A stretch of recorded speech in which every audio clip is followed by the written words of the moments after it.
Hello to everyone that's showing up early. We're going to get started right at 11 Central Time. So just hang tight. We've got a lot to cover today, but it's going to be well worth your time.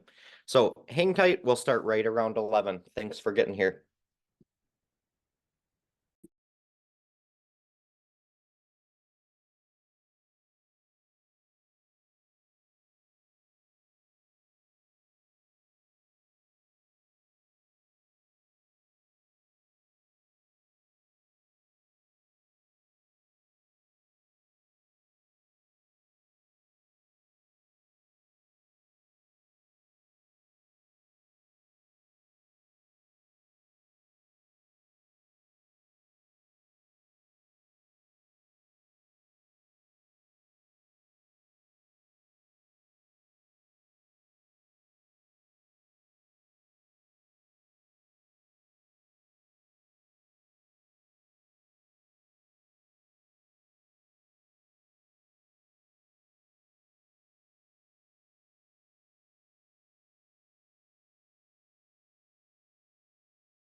All righty. Well, hey, we are hitting 11 on the dot, so I want to make sure to be punctual as there's going to be a lot to cover. Hold on, what is this? Cool. There's going to be a lot to cover today. So thank you all so much for registering for our webinar today. This is an ongoing series that we've been doing on financial wellness. So, we're covering all these different cornerstones from investing to budgeting to insurance to how to best save in a tax efficient way and, a lot of different stuff. So all these webinars, they have been recorded. We do have our whole year laid out on a calendar, which is always included in the emails that all you folks get every month, inviting you to these things. So thank you to all our partners that allow us to do this. And of course, thank you all for supporting these, because if people weren't signing up for them and they weren't hungry for knowledge, me and my team probably wouldn't spend the time putting all this together. So thank you so much, first and foremost. I just want to make sure I'm not muted. Okay, so today's topic, understanding Social Security. Social Security, I probably get more questions on this than anything. Me and my team, we're pretty substantially, networked out at this point, representing people all over the country, got hundreds of millions of dollars under management and working with people of all ages. But one of the most nebulous financial concepts that is out there is this idea of Social Security. When should I take it? What's the most optimal way to do it? How does it impact my spouse? What if I get divorced? The list goes on and on and on. I've been in the industry now for 8 years, and I've kind of seen most things under the sun when it comes to Social Security. So enough about that. Why don't we kind of just dig into it? So for those of you that do not know me, maybe this is your first time attending one of these webinars that we kind of put on. My name is Lucas Amell, as you probably ascertained already. That's a picture of me on a good day. Um, so a little bit about my background, education. I went to Carroll University over here in Waukesha, Wisconsin, majored in finance. Beyond, my bachelor's degree, I've gone forward to gain kind of a myriad of accolades to be able to represent people in the financial world. So I have a Series 7, a Series 66, my life, health, disability, long-term care. I kind of have experience with everything. But when you're kind of looking at my story over the past 8 years, I've worked in a lot of different spaces. So when I got started, there was a big emphasis on estate planning. So setting up trust, wills, powers of attorney, making sure that things go smoothly to, your heirs to continue your legacy. After that, I transitioned more towards the tax side of things. So, me and my company, we were doing tax planning and financial planning kind of synergized, which truthfully, is how I run my practice and represent my clients, because I think taxes and finances, it should be, you should be making decisions with both in mind when you're planning for retirement or, whether it's college, et cetera, et cetera. So, I've prepared over 400 tax returns, kind of worked with thousands of families at this point. So, when I'm speaking of my experience, especially as it pertains to Social Security, as I alluded to earlier, I've pretty much seen everything under the sun that can happen, whether it's good or bad. One of the biggest things, and this is kind of my why, is just after working with so many people, I see the benefits of being proactive when it comes to your financial situation rather than being reactive. A lot of people, they're reactive when things happen. Somebody died, or oh, I lost my job, or oh, I need to retire. They don't have these contingency plans in place. That's why it's extremely important from a younger age or whatever age you're starting at to, have somebody that you can trust, that you do work with on the financial side of things. Even if you're a do-it-yourselfer, it's still good to have somebody who's seen hundreds of other families go through things, because, they're going to be able to forewarn you about some contingencies that you may be overlooking. So when it comes to the organization, we're a thing within a thing of a thing. So I am a managing partner on the Lettenberger Financial Group. As I mentioned, we're based out of Milwaukee, but our team, West Point Financial Group, or our agency, we have offices in Madison, Wisconsin, of Milwaukee, as I alluded to. We have one in downtown Chicago on Wacker Drive. We have a Downers Grove office. They're kind of based in Indiana, so we're one of the most largely populated agencies in the entire country, but largely focused in the Midwest. So our parent company is Mass Mutual. They're one of the largest insurance companies that's out there, but they're also one of the largest broker dealers that's out there that does exist. With billions under management. They're a Fortune 100 company. So, when people are interacting with me, they're not only getting me as a resource, they're getting the collective pool of everything that's behind me and my team. When it comes to areas of focus, I mean, I kind of already mentioned that. I'm a fully licensed fiduciary financial planner. I work with people who are just getting started off with, a couple $100. I work with people with a couple $1,000,000. So realistically, at the end of the day, I help people who actually need my help, and I'm very quick to identify ways that I can help improve somebody's situation. But enough about who I am not. I am not an attorney, nor am I a licensed CPA. So, take everything that I say today with a grain of salt in those regards and legal aspects and tax aspects. If you have specific tax or legal questions, you do want to consult your tax preparer, your CPA, your attorney that you might work with. And if you're looking for those kind of connections, we do have a broad network in basically every state at this point that, we can refer you over to. So enough about all the logistics, right? Today, what we're going to be covering is Social Security. So as I mentioned, this is going to be a part of our ongoing financial well-being series that we're doing for folks. And in a nutshell, and we do have a recording on me talking about just this in specific. I think that's how we kicked off the year in January. Financial well-being, what is it? How does it apply to you and everybody? But there's 4 main cornerstones, and those can be seen here on the screen right now.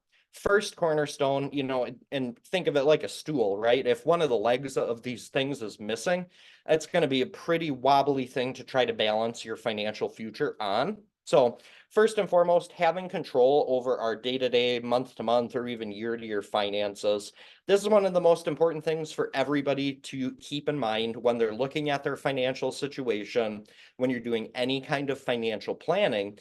And what it boils down to is having a budget. And it's having a budget not only now, but proactively thinking about, okay, well, what's my budget going to be in the future? That's why so many people, this is always our highest attended webinar on Social Security, because people are trying to figure out, okay, well, if I'm spending $5,000 a month today, that's what I kind of need. Well, let's zoom that out and look 10 years ahead, 15 years ahead, 20 years ahead. Well, $5,000 is going to mean a lot different in that environment 10 years from now, 20 years from now, because of inflation. So it's important to have an understanding and a control over your day-to-day budget today and start to project that out and be forward thinking as to, okay, well, what does it look like in retirement? And then how do I fulfill that cash need, right? And that's why, Social Security is so important with financial planning, is because they say that Social Security should account for 30 to 40% of your retirement income. And you can kind of only make the decision once. After you make it, you have about a year to make adjustments, if you wanted to go back pay and delay it or whatever. But it's an extremely important situation or a decision. And that's why we do host this entire webinar focused purely on that. Second cornerstone here, having the capacity to absorb financial shock. This is basically saying in a fancy way, hey, you need to have an emergency fund. Right? There's studies that are out there by all the big names in the financial world, whether it's Fidelity, Charles Schwab, Chase Bank. Collectively, they're seeing that more than half of Americans do not have an emergency fund in excess of $500. So this is your rainy day fund, your oh crap, something broke fund, without having to put it on a credit card or without having to drastically alter your, standard of living in a short period of time. Typically, the rule of thumb when it comes to emergency funds is having about 2 to 3 months of your salary set aside. So this can help float you through those periods of time. Maybe you get laid off, maybe your hours get reduced for a short period of time or a long period of time. Medical issues, if you're a homeowner, your furnace breaks down, if you own a car, your transmission blows, those can be $1,000 expenses. It's good to have a couple grand tucked away somewhere that's readily available to you. It doesn't cause significant tax impacts when you choose to access it. And, there's no kind of penalties or fees if you do want that money. So it's very important to have an emergency fund. It should be a priority of you if you're saving to at least establish that 2 to 3 month cushion. It's very, very important. Next, being on track to meet financial goals. Kind of the first part with this is having financial goals. When do you want to retire? What does that look like? How much do you need? Are you sending your kid to school? Okay, how much do you want to help them in terms of savings? How much of your budget do you want to reallocate to that during the period that they're in school? All of these things, you need to have the goals established, because by having a goal, we can backpedal it and look at, okay, well, that's a big goal, but it's 5, 10, 15, 20, maybe 30 years down the road based on where you are. What do we need to be doing today to kind of get us to that future and define what the incremental steps to get there look like? And then the last pillar, of course, just having the financial freedom to make the choices that allow you to live your life. This is kind of combining all of them, but it's largely important. Having a budget, having an emergency fund, having a plan, and having goals. The peace of mind that people receive once they have a plan in place and they're following it, it's just next level. I mean, it's what gets me out of bed in the morning. I've had people, once we're done with the planning process, cry because they're like, I felt this unbearable weight over my head, whether they're paying down student loans or whether they're trying to save for retirement. It's like, it's very overwhelming. It's one of the things that people don't talk a lot about in finance is the emotional component. And I would argue that the emotional component of finance accounts for more than half of the actual decision-making process. But people just need to know what to do. So before we get started here, as I said, the purpose of this session, it's to provide just general context on what Social Security is, the various resources that are out there for all you folks, and just give you some general understanding and direction. At the end of the day, the final decision on when you should claim, how you should claim, who should claim, it's gonna rest on you. You're the captain of your own ship when it comes to everything financial. It's just important that you're at least armed with the knowledge to, help make those decisions and make you feel comfortable with those decisions. So when it comes to Social Security, and every time I do these webinars, I get so many questions from folks after. I have people calling me, saying, hey, my brother did this, or my mom told me to do that, or et cetera, et cetera. Everybody has their own opinions. But at the end of the day, your situation, your family's situation is going to be unique to you. So you don't want to make these one size fits all decisions when it comes to Social Security, saying, oh, I saw this Dave Ramsey video on YouTube, and he says that everybody should take Social Security as soon as they can, or at their full retirement age, or et cetera, et cetera. Like I said, everybody's going to have an opinion, but you shouldn't make that decision based on what you're hearing. Hey, other people did this. Because you earned different, you accumulated different credits. Your spouse, if you're married, might be in a different situation. These are always going to be unique to what your situation is, what you're looking to accomplish, and what kind of implications that's going to have for you from a long-term perspective, okay? So, this needs to be based on your individual needs, and part of that too is going to be health related. I've seen a lot of people take Social Security the moment they become eligible at 62 or 63 because they're like, hey, both of my parents passed away at 70. It doesn't make any sense for you to delay it. If you never claim your Social Security and you pass away, say, you became eligible at 62, you're like in your head, hey, I'm going to just defer it until I'm 67, and then you pass away at 63, well, you collected no Social Security benefits. So, health can be a component. Family history can be a big component too. As I mentioned earlier, once you make the decision with Social Security, whether you want to turn it on and what age you want to turn it on, after a year, so you're eligible to make changes within a year. So say you started it at 62 because you did it because you knew you were eligible, but then you heard some new things online or you talked to a financial person and they said you should really wait until 65. You still have a year to say, hey, actually pause that. I'll pay the money back. Let me defer it, because every year that you defer Social Security, your benefits increase significantly. It's about a guaranteed bump of 7.5%, 8%. So, there's a lot to play with, and I'll dive into that a little more too. So with our agenda for today, kind of what we're going to be talking about, the big things that we're going to be overviewing is eligibility. Okay, who is eligible? When are you eligible? What are those different dates look like? We're going to make sure to talk about that. Second, filing for benefits, like, okay, you became eligible. How do you actually get them? How does that work? How do taxes work? Does it help pay for Medicare? There's a lot of confusion around that. So we're going to make sure to kind of touch on that. This is probably the most important one. Of course, if you're not married, it won't apply to you, but a lot of the folks that I'm married or that I'm working with are, married, they have families, etc. Benefits for spouses. So how does it treat how does Social Security work if your spouse never worked? Maybe they were a stay-at-home parent. They're still eligible in ways. How does it work if you went through a divorce? How does it work if your spouse passed away or you pass away? There's a lot of nuances within the Social Security code from how it's treated when it's a dual income household or a dual household, spouse.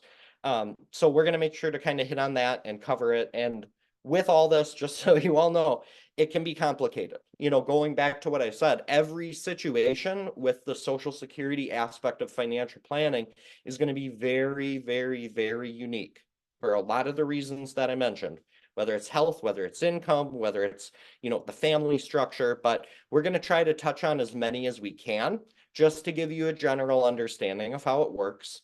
A lot of people ask me questions on this, what it's like and how it works if you choose to continue working, even though you started your Social Security. We're going to make sure to talk about that. There's some taxes involved. There's benefit withholdings withhold. It confuses a lot of people. So that's why we wanted to make sure to include it in our presentation today. And then last but not least, just important considerations that you're going to want to be making. I'll provide you all with some resources. A lot of it's government-based too, because Social Security is a government-based program. It's not like a financial product or anything like that.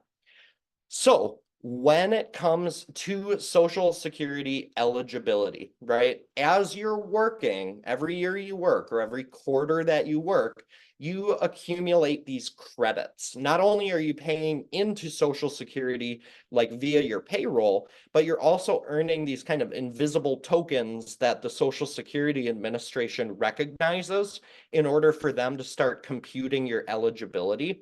So usually in order to become eligible for a working benefit, not a spousal benefit, a working benefit, there's a difference and I'll cover it.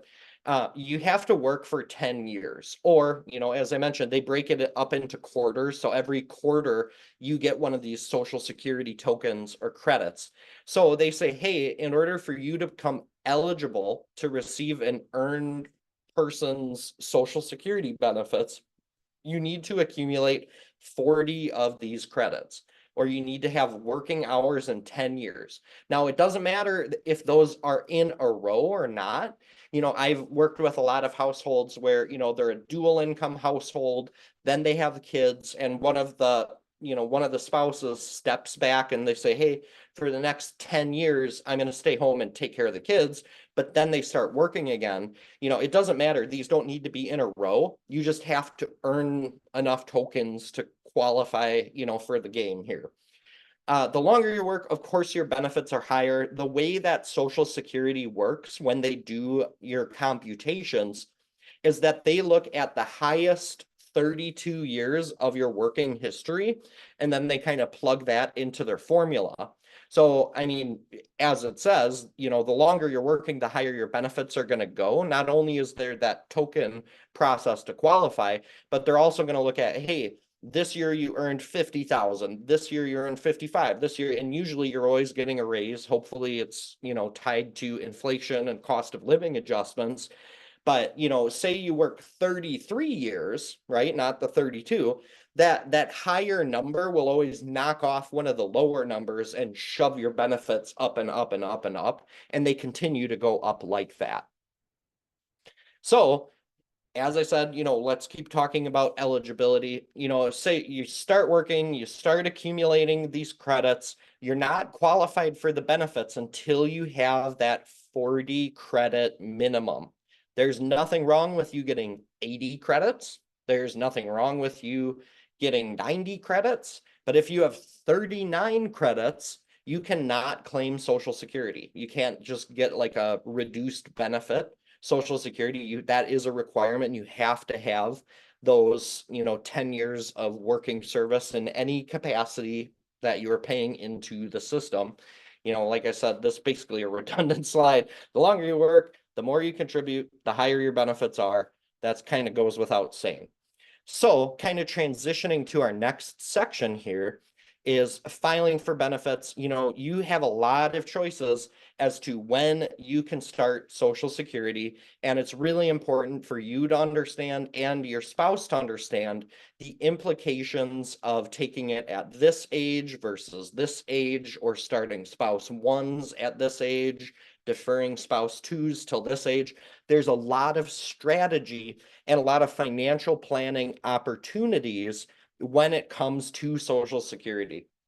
So, as I was mentioning before, full retirement age is kind of this number, and oftentimes this confuses a lot of folks that I've interacted with, because they'll think, oh, I can't take Social Security until my full retirement age, or as they usually abbreviate it, FRA. That's not true. Everybody who has the 40 credits minimum is eligible to start Social Security right around 62. However, you have a reduced benefit. You're not required either to take it at your full retirement age. You can always defer it up until age 70. There's a lot of reasons to do that, but once again, every situation is unique with this, and you want to take, the full picture into account. But this is kind of how the full retirement age works. It is broken up by year. So, if you were born between 1943 and 54, the age was 66. And then they add 2 months and 2 months and 2 months up until now, where people that are born after 1960, their full retirement age is 67. It kind of keeps ticking up a little bit, as you can see. But just so you understand, the full retirement age is just them saying, hey, based on your credits and your work history, this is where we'll give you your full benefit. If you file it sooner than that, say you want to take it at 63, based on the computation that they run, they're targeting it for this age, you will get a reduced benefit. And, there's ways that you can look that up. I'll show you kind of how to access it. They used to send out paper statements with all this stuff. So you could see, hey, here's if I take it at 62, here's if I take it at 67, here's if I take it at 70. Now you have to proactively go out online and pull those forms, but it's really easy. I'll show you how a little later. So this primary insurance amount, this is kind of talking about what I was just alluding to. This is the full retirement age is Social Security saying, hey, you earned your credits. This is the number that we punch into our calculator. Here's what you would get at 67 before any taxes or withholdings are applied. So this PIA is kind of the number that they make up. This is like the final, the X that you were trying to solve for. It's very easy for you to identify what your PIA is today. It's on those statements that I just alluded to, so we'll talk about it. So when filing for benefits, timing truly is everything. So you're eligible to start at 62. Your full benefit is around 66, 67, but you can delay it up until age 70. There's absolutely zero benefit to delaying it past 70. It does not continue to grow. I mean, if you're choosing to continue to work, you can build it up, but there's no growth benefit if you delay it past 70. So, what I see a lot of, as I mentioned, planning opportunities is when one individual earned a significant amount more than their spouse, they can defer it, because every year that you defer it, as I mentioned before, the benefit amount that they're going to pay out increases by about 7.5 or 8% a year. And the way that Social Security works in a dual household, spouse, when one spouse passes away, the lower of the two Social Security benefits, however you have it structured, completely disappears. So a survivor can't maintain both their spouse's Social Security benefit and theirs. So one of the biggest things that I've seen, and we did a lot when I was doing the full-time tax planning, is working with folks trying to plan out, hey, here's the bigger of your two Social Security benefits. Let's try to defer this one as much as we possibly can because it's going to be a guaranteed source of income for the survivor's lifetime. So let's really juice that up. Now, it doesn't make sense. Once again, no, there's no one size fits all to this decision making, but just for your conceptual understanding, know that the longer you choose to defer your Social Security, it's growing automatically, even if you're not working. But if you are working, it's growing automatically, and hopefully you're knocking out those lower income years to beef up the payment. So the longer you defer it, the better. But like I said, if you become eligible at 62, you don't take it, and you kick the bucket at 63 or 64, those benefits just might be completely gone. So there's kind of an unwritten rule out there that the break even point, if you, if you had a crystal ball and you knew when you were going to die, the break even point is right around like 14 years. Say, if you took it at 62 and you live past 76, you probably should have delayed it. But nobody has a crystal ball. Nobody really knows when they're going to die. And I don't think any of us really want to. So, like I said, there's long-term costs to filing early. They do reduce your benefits. So when you're making these decisions, it's really important that you consider the long-term implications, not only to how your benefits are treated, but how your spouse's benefits are treated. And ultimately, as I was just explaining the example before, what the situation looks like for a survivor. So, dual household, spouse, one of them passes away, say they're both 65, one of them passes away at 65, the other one might live to 82. What does that look like? So it's really important that you have that as a contingency plan. It's unfortunately often overlooked because everybody thinks that, hey, I'm going to live forever. But it's really important that you have some kind of plan in place where you're not only maximizing your benefits, but you're also taking into consideration, hey, one of these benefits that we're receiving is going to drop off for whoever sticks around longer. And sometimes that can be $2,000-3,000 a month. Having a $2,000-3,000 a month budget shift to a household is substantial because what I've seen across the board, usually when a spouse passes away, the survivor, their budget doesn't change that dramatically. Maybe you're paying less in groceries, but across the board, usually the budget stays the same. It doesn't get reduced by $1,000, $2,000, sometimes $3,000. So it's really important to kind of take into perspective, be real with yourself and say, hey, most likely one of us is going to outlive the other person. What does that look like when that happens? And it's an uncomfortable conversation, but it's life, and it's better that you're having it together while you're still alive than somebody kicks the bucket and the survivor not only is mourning, but then all of a sudden it's, oh crap, where did $2,000 a month go and where do I replace it from? So that's kind of its own conversation too. So spousal benefits. This is a big question. Let me get some H2O here. I'm talking a lot. Ah, yeah. So spousal benefits, this is a big component as well when it comes to the planning space. How our current spouses treated under the Social Security rule, whether they work or they don't. What does it look like if there's a widowing situation? A lot of times, people will pass away preemptively even before the Social Security age. So how is that treated? Ex-spouses, that's another thing too. Say you were a stay-at-home dad and you and your wife got divorced and you don't have any of those Social Security credits. Are you entitled to benefits, and how does that work? And what happens if you get remarried? So there's a lot to kind of unpack here. Going back to what I said, it's so much easier to just discuss a situation individually than try to just give a bunch of examples. But here are some examples. So when we're looking at, scenario one over here, and this is all about the spousal stuff, spouse A has a monthly benefit of $2,400, spouse B has a monthly benefit of 500. So maybe they usually just worked part-time, or like I said before, took time away to raise the kids, whatever it is. Well, their monthly benefit, if they just file on their own at the same time, would be $2,900.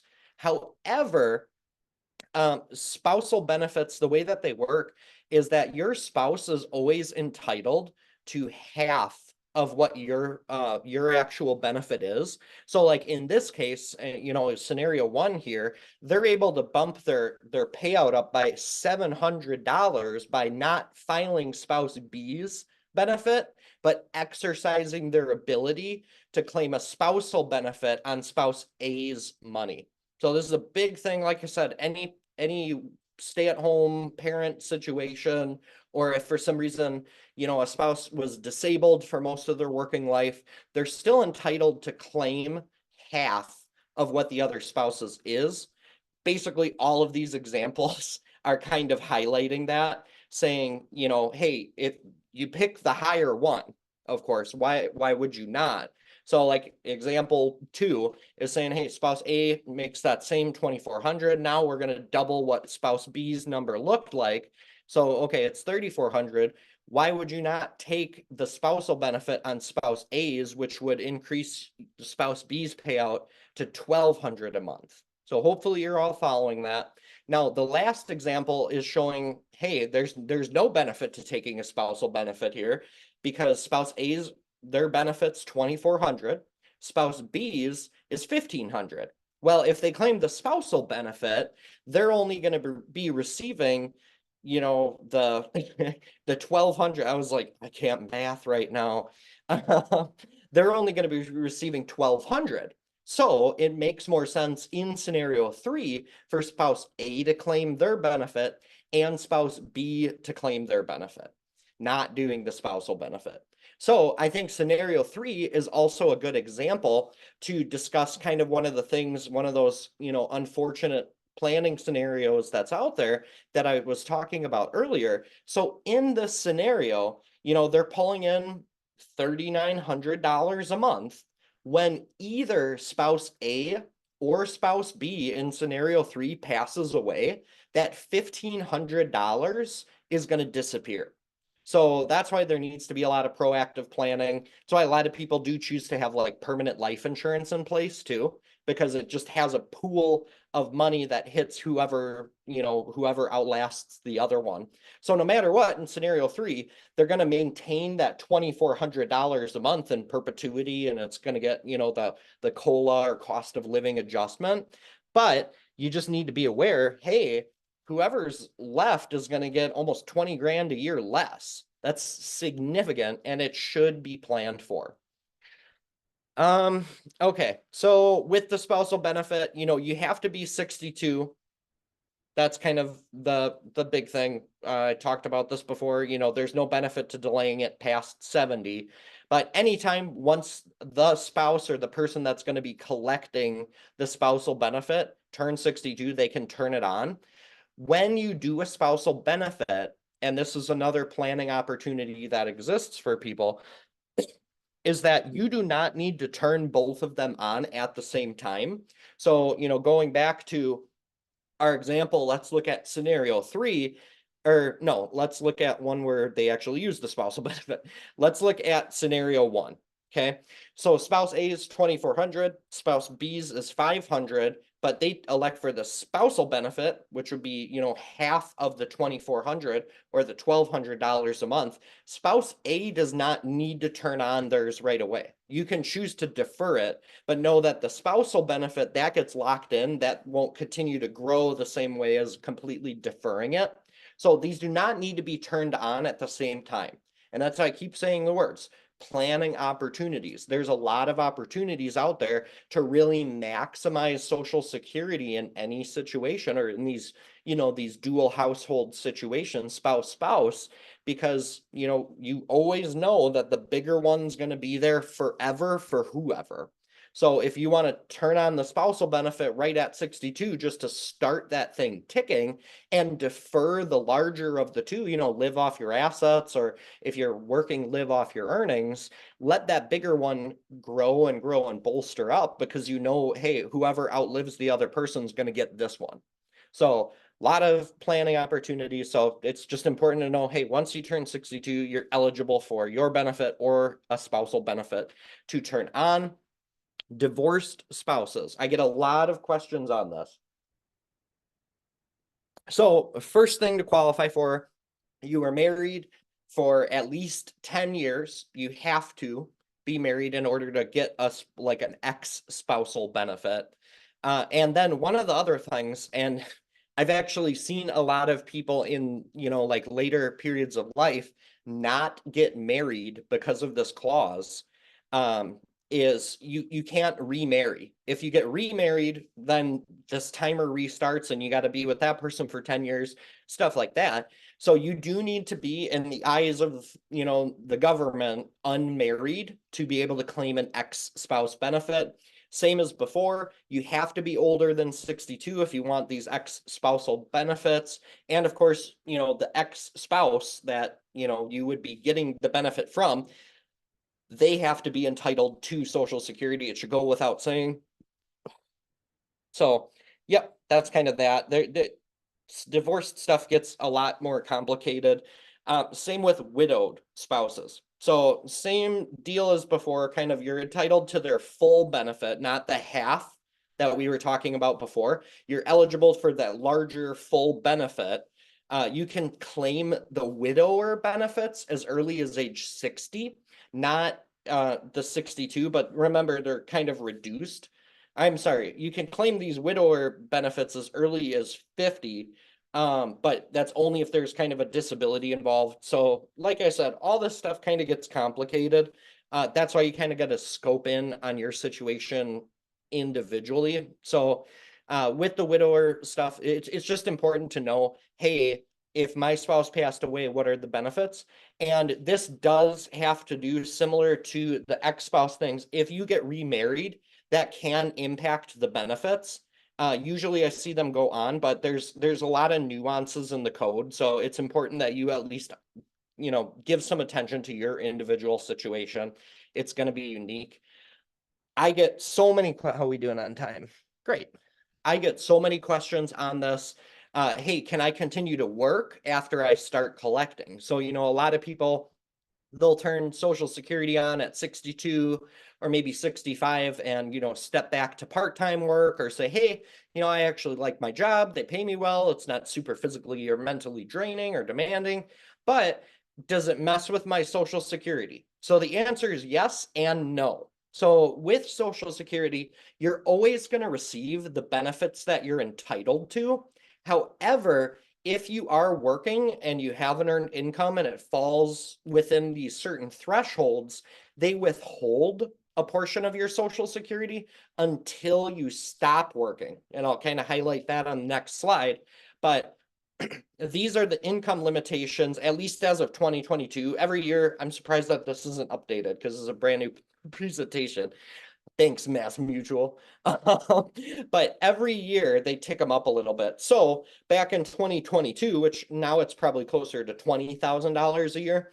So any amount that you earn over this threshold number, for every dollar you get, they're going to withhold $2 of your Social Security, up until this next threshold of 51, which is probably now 52,000 a year. Once you're kind of going above that threshold, they're going to withhold $1 for every $3 you earn. So, it is what it is. But like I said, I'll just jump to the slide here. Those benefits don't disappear for you. Okay. So what they'll do is say, hey, we ended up withholding from your Social Security $7,000 this year because you were still earning an income. Well, those benefits, once you hit your full retirement age, they just kind of spread it out and tack it on. So they're not going to disappear. There's nothing wrong with working past when you start Social Security. A lot of financial plans and people's budgets they necessitate it, right? Or a lot of people enjoy it. One thing that I get a lot of is when people retire fully, they get bored.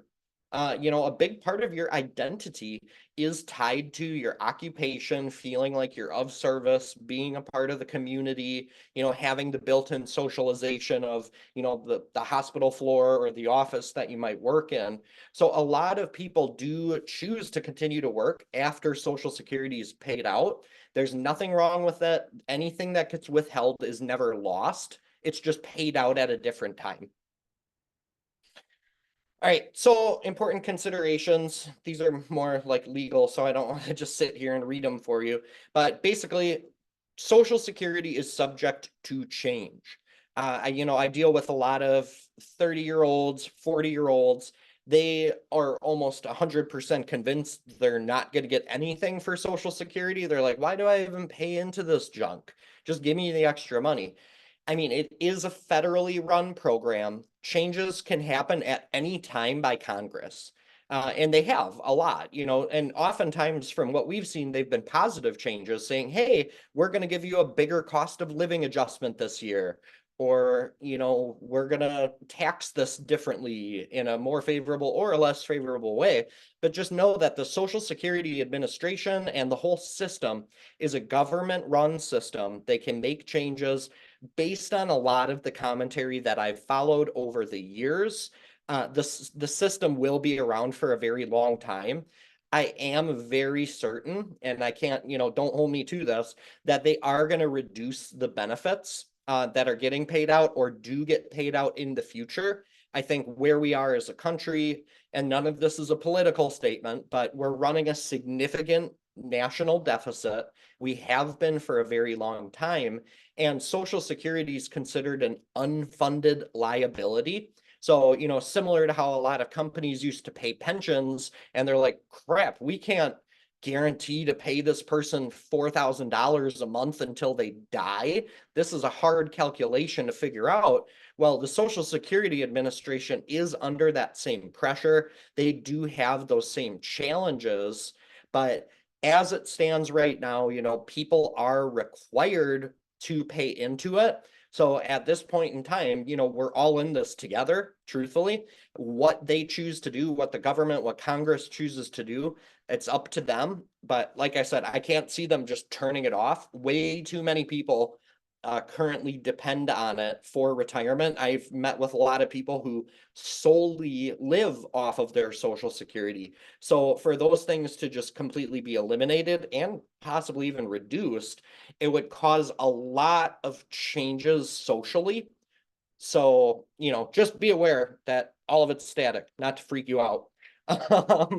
Another thing to be aware of when it comes to Social Security is that different employers kind of treat it differently. Certain 401k plans or work plans that you might be participating in can impact it differently. Like, for example, a lot of public service workers. So I do a lot of work with police officers as well as firefighters. So a lot of city workers actually have this thing, it's called a pension offset, where when you look at their paycheck, they're not paying into the Social Security system. They pay into like their city's pension instead. So with all this, speaking, a lot of individuals actually just aren't eligible for Social Security. They can, however, still sometimes be able to tap into those spousal benefits that we talked about. So this is just kind of continuing what I said. So some people, they do not participate in the Social Security system and they are locked out. I see it a lot with government employees or like police officers, firefighters. So it's important to understand, what your benefits look like, how that's going to all be treated. So just kind of as a review, like I said, I try to keep this high level today. The benefits that you're entitled to, they should be understood by you, and it should be a significant part of your overall financial plan, no matter where you are. Whether you're 30 and just getting started out, usually this, I would say, is very, very important for individuals in their 50s or 60s. As you near retirement, it gets more and more important. And it gets clearer and clearer the closer you get because you're looking at the amount that's, largely going to be there. So how do we kind of figure all that out? How do we get this? How can you know what your numbers look like? It's really easy. So as I said, they used to mail this out. It used to be a legal requirement. They stopped doing it maybe like 4 or 5 years ago.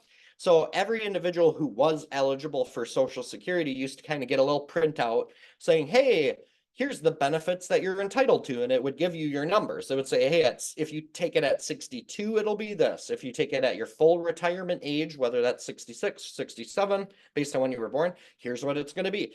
Or if you delay it till 70, here are your numbers. So they found out that that was costing millions upon millions of dollars and lots of paper that, the government decided, hey, let's just make this electronic. So if you do want to figure out what your numbers look like, be able to look at what I just explained that people used to get mailed to them, this is how you do it. You just go to the ssa.gov, Social Security Administration.gov.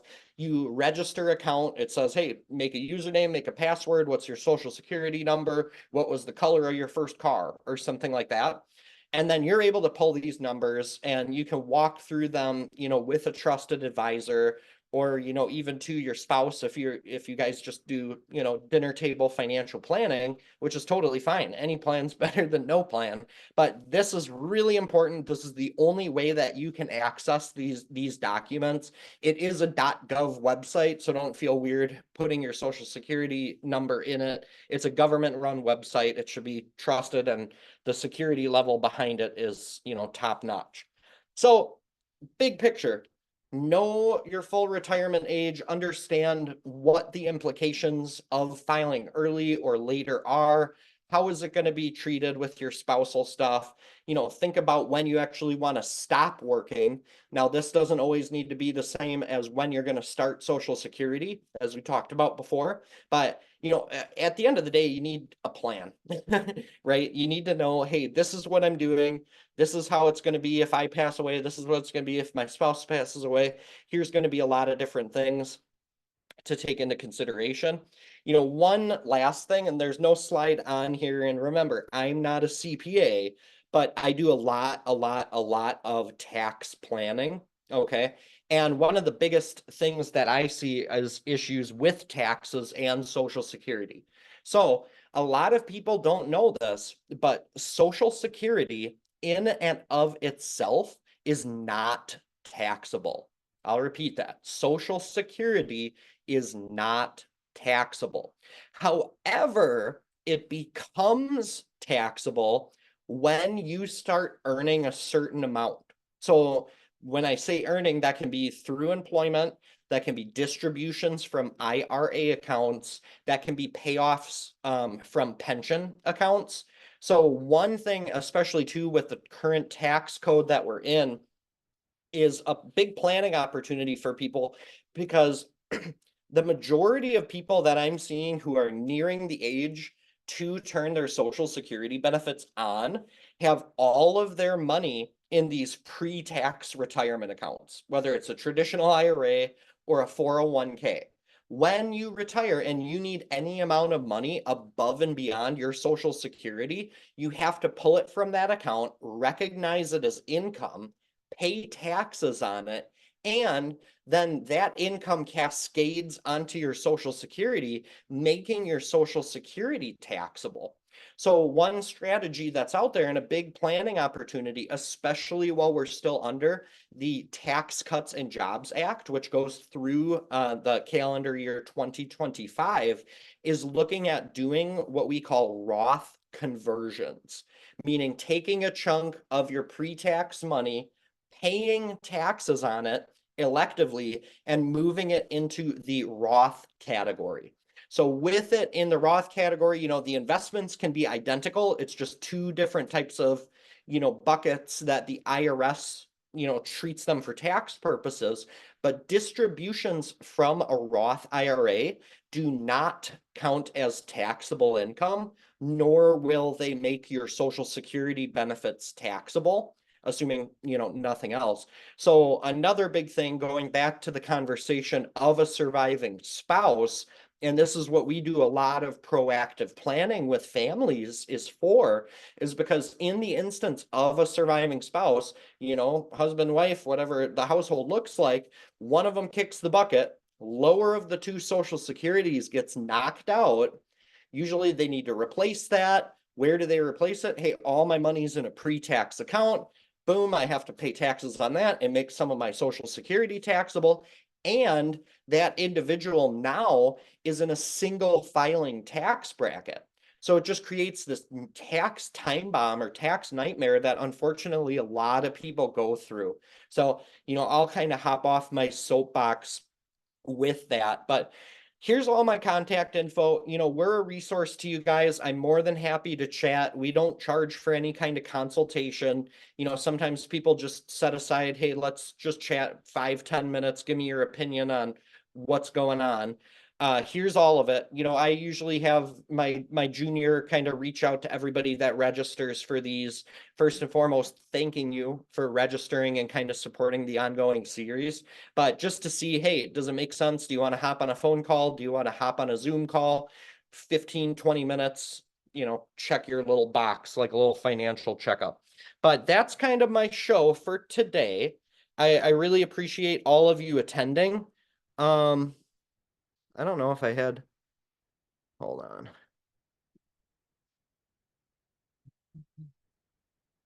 Yeah, so I'm not seeing any questions too. There is a little chat box in the bottom corner, and I can hang around here for a couple of minutes if people do have questions. But like I said, a lot of this is going to be personal to your individual situation, so it might be better just to reach out to me directly. Somebody did ask, do we have access to the recording? Yes. So everybody that registers for these, they do receive a recording within a day or two. I make sure to record all of them, I hope. So yeah, an email will go out, and usually I include like one or two supplemental little infographic PDFs for you. I think for this one, it was something about like helping you understand how Medicare works and how that ties to Social Security. And then I think the other one's just kind of abbreviating a lot of the stuff that we talked about today. So yes, the recording is available, and every person that registered, so every person here, they will receive a copy of this recording. Feel free to, send that over to anybody that you think would benefit from this. We're trying to get the word out. We're trying to be a resource for as many people as possible. So thank you all again for being here too. I did see another question. Is the ex-spouse entitlement half or the whole Social Security benefit? I believe it's half. I think it even said in here. Oh no. Divorced spouse.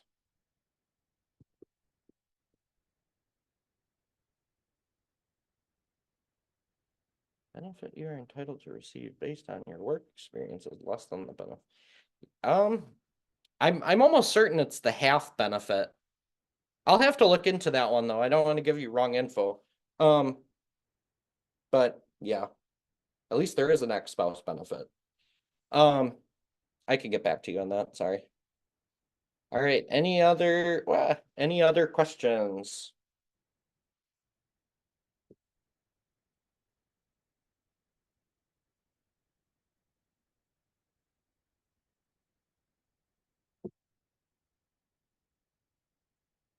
All right. Well, it's looking quiet. Thank you again for supporting these. Please, please, please reach out to me if you have any questions on all this. And again, thank you so much, because it takes a lot of time for us to put these together. My team works not round the clock. All right. But thank you again. All right. We're going to end it today. Please reach out to me with any questions that any of you have.